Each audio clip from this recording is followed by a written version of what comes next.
Bonjour, nous sommes sur France Attractive, le grand forum de l'économie et de l'attractivité des territoires. Et j'ai le plaisir d'accueillir aujourd'hui Florence Tony. Bonjour. Bonjour. Vous êtes responsable marketing et attractivité pour l'agglomération de Bourges, Bourges Plus. Oui.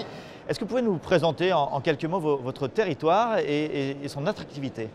Alors Bourges est un territoire peut-être un peu méconnu sur le reste de la France, une communauté d'agglomération 100 000 habitants, donc territoire moyen, mais très industrialisé, avec pas mal de savoir-faire très technologique et très compliqué, donc des industries très performantes.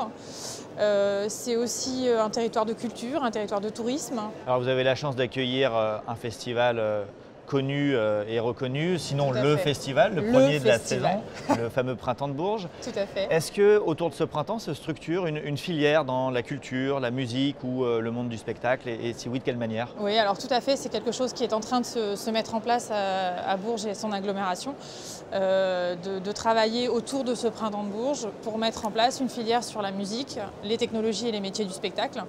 Donc Bourges, capitale musicale, grande capitale de la musique, mais également capitale dans d'autres industries fortes, je pense notamment à la défense. Est-ce que vous pouvez nous décrire cette filière également méconnue, on peut même dire secrète en partie?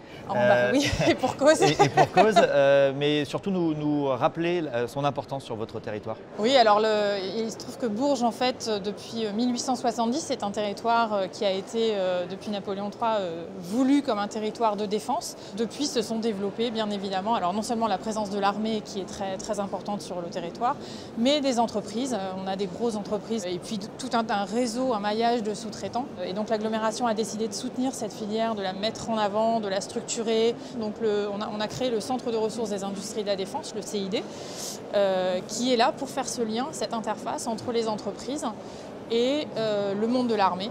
Et donc c'est une démarche que l'agglomération a voulu ambitieuse puisqu'elle la veut à l'échelle régionale. On détecte aussi des besoins ou des risques éventuels de certaines professions ou de certains métiers. Donc c'est vraiment une filière extraordinaire, avec des technologies toujours innovantes. J'allais y venir, il y a aussi, se rajoute une brique cybersécurité aujourd'hui, voilà, tout à fait. Évident. Tout ça requiert des compétences, des savoir-faire, des talents. Oui.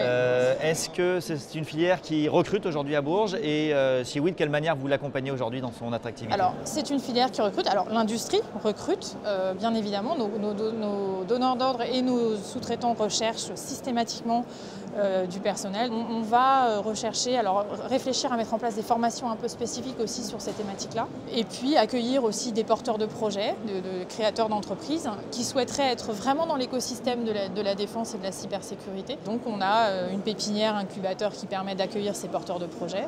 Et derrière, on a aussi, avec ce réseau du CID, la possibilité de mettre en lien des collaborateurs qui voudraient travailler aussi dans ces entreprises-là. Merci Florence. Merci à vous.